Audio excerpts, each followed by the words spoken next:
नमस्कार, मैं रचना शर्मा चढ़ती कला टाइम टीवी देख रहे हैं सभी दर्शकों का स्वागत करती हूं। आप देख रहे हैं उत्तर प्रदेश के समाचार।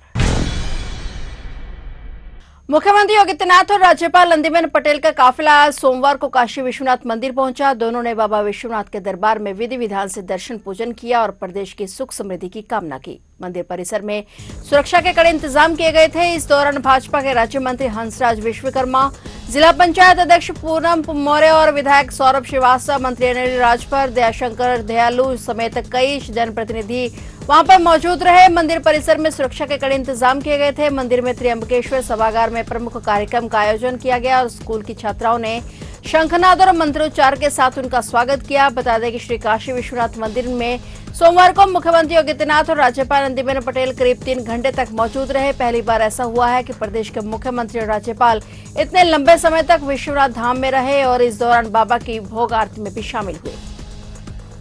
पश्चिम बंगाल के मुख्यमंत्री शुभेंदु अधिकारी के पीए चंद्रनाथ रथ की हत्या के मामले में कोलकाता पुलिस ने 3 आरोपियों को गिरफ्तार किया है। इनमें से 2 आरोपी बक्सर बिहार के रहने वाले हैं, जबकि तीसरा आरोपी यूपी के बलिया का रहने वाला है, लेकिन वर्तमान में वह भी बक्सर में ही रह रहा था। और इनमें से एक आरोपी राज सिंह अयोध्या के नगर कोतवाली क्षेत्र से पकड़ा गया है। हालांकि इस मामले में जिले की पुलिस कुछ भी बोलने से इनकार कर रही है। सूत्रों के अनुसार मूल रूप से बलिया का रहने वाला राज सिंह लखनऊ की तरफ से लखनऊ गोरखपुर हाईवे से आ रहा था और सुरक्षा एजेंसियों से मिले इनपुट के आधार पर कोलकाता पुलिस ने इसे नगर कोतवाली क्षेत्र की सीमा में हाईवे से ही गिरफ्तार कर लिया। हालांकि अभी तक इसके संबंध में ठोस साक्ष्य सामने नहीं आए हैं। पुलिस अधीक्षक नगर चक्रमणि त्रिपाठी ने बताया कि मामले की जानकारी ली जा रही है और बताते चले कि पश्चिम बंगाल में हुए इस चर्चित हत्याकांड के बाद से वहां की पुलिस लगातार आरोपियों की तलाश में यूपी समेत कई राज्यों में दबिश दे रही थी। जांच एजेंसियां mobile call details, location tracking और अन्य तकनीकी साक्ष्यों के आधार पर संदिग्धों तक पहुंचने का प्रयास कर रही थी। अब इस मामले में 3 आरोपी गिरफ्तार किए गए हैं।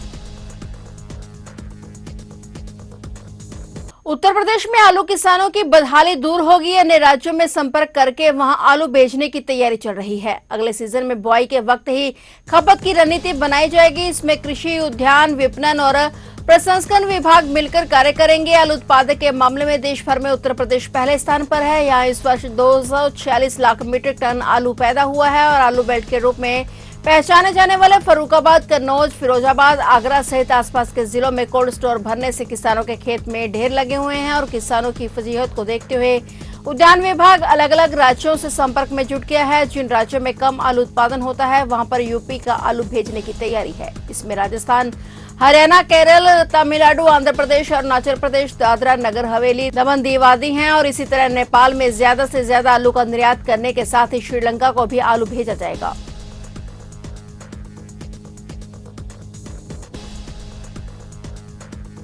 यूपी में पकड़े गए संदिग्ध आतंकियों का कनेक्शन दिल्ली आतंकी मॉड्यूल से सामने आया है। ये सभी संदिग्ध आतंकी सोशल मीडिया के जरिए एक दूसरे के संपर्क में थे। वहीं दोनों मॉड्यूल को पाकिस्तानी गैंगस्टर शहजाद भट्टी हैंडल कर रहा था और शहजाद के साथ आईएसआई एजेंट भी शामिल हैं। एटीएस ने बीते दिनों कुशीनगर के कृष्णा मिश्रा और बाराबंकी के दनियाल अशरफ को गिरफ्तार किया था। दोनों से हुई पूछताछ और मोबाइल से मिले साक्ष्यों से बड़ा खुलासा हुआ है। पता चला कि दिल्ली पुलिस की स्पेशल सेल ने 3 दिन पहले जिस 8 संदिग्ध आतंकियों को गिरफ्तार किया है उनके संपर्क में ये दोनों भी थे और सूत्रों के मुताबिक शहजाद भट्टी भारत के अलग अलग राज्यों में मॉड्यूल तैयार कर रहा था और मॉड्यूल आपस में केवल सोशल मीडिया के जरिए ही संपर्क रहते हैं। इसे इतनी जल्दी पकड़ में ना आए और अशरफ और कृष्णा को आखिरकार पाकिस्तान में कौन से टास्क मिले थे, जल्दी इसका भी खुलासा होगा। गहन पूछताछ की तैयारी में जुटी एटीएस इसके लिए अदालत में कस्टडी रिमांड की अर्जी दाखिल करने जा रही है।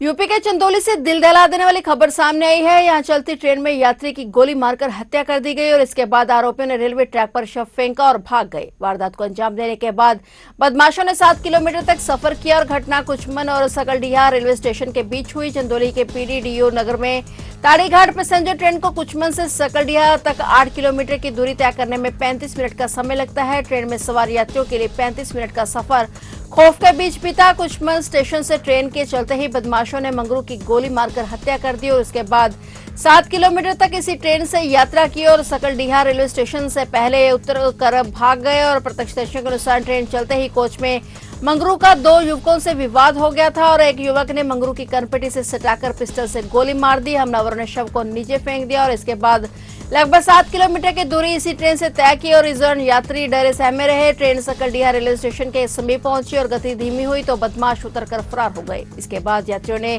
सकलडीहा रेलवे स्टेशन पर वारदात की सूचना दी और यात्रियों द्वारा सूचना मिलने पर चंदौली और सकलडीहा पुलिस, जीआरपी और दिलदार नगर आरपीएफ की टीम मौके पर पहुंची। रेलवे ट्रैक किनारे मृतक का शव बरामद किया गया। पुलिस मामले की जांच कर रही है।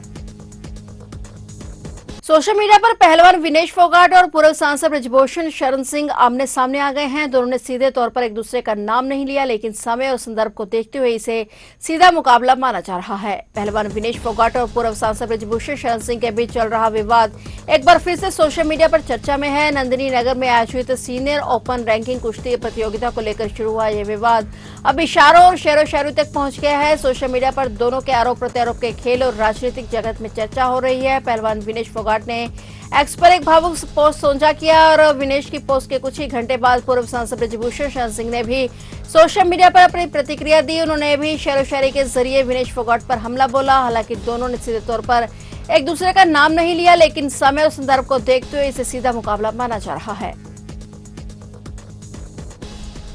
मुरादाबाद के बांग्ला गांव के अकबर कंपाउंड में पीतल कारोबारी मोहम्मद इमरान के घर पर 6 बदमाशों ने परिवार को तमंचे के बल पर बंधक बना लिया और घर में जमीन की रजिस्ट्री के लिए रखे 1 करोड़ 30 लाख रुपए, जेवर और मोबाइल लूट लिया और फरार हो गए। पुलिस और फोरेंसिक टीम जांच में जुटी है। घर में और घटना से इलाके में सनसनी फैल गई है। सूचना पर पुलिस और फोरेंसिक टीम मौके पर पहुंचकर जांच में जुट गई है। बांग्ला गांव निवासी मोहम्मद इमरान पुत्र मोहम्मद उस्मान पीतल का कारोबार करते हैं और बताया गया कि आज सोमवार सुबह उन्हें जमीन की रजिस्ट्री करानी थी, जिसके लिए करीब 1 करोड़ 30 लाख रुपए घर में रखे हुए थे। लेकिन उससे पहले ही 6 बदमाश तमंचों के साथ घर में घुस गए। घटना के बाद सुबह मोहम्मद इमरान ने थाना नागफनी पहुंचकर पुलिस को सूचना दी और सूचना मिलते ही पुलिस मौके पर पहुंचे, जांच शुरू की गई। फोरेंसिक टीम ने भी घटनास्थल से साक्ष्य जुटाए हैं। पुलिस आसपास लगे सीसीटीवी कैमरों की फुटेज खंगाल रही है और वारदात की बदमाशों की तलाश में जुट गई है।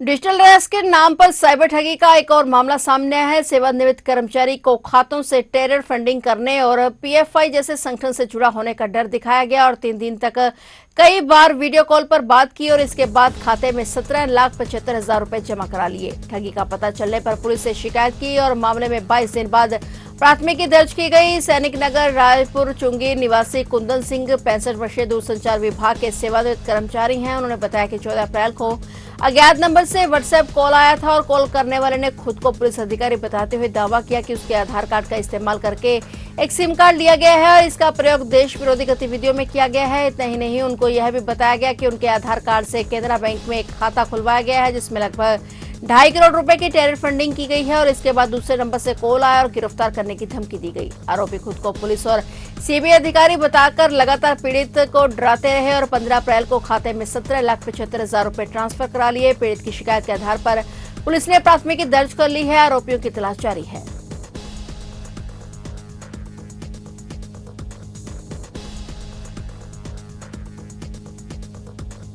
तो आप देख रहे थे उत्तर प्रदेश के समाचार और नए समाचारों के साथ फिर से हाजिर होंगे। तब तक के लिए देखते रहिए चढ़ती कला टाइम टीवी और मुझे दीजिए इजाजत। धन्यवाद।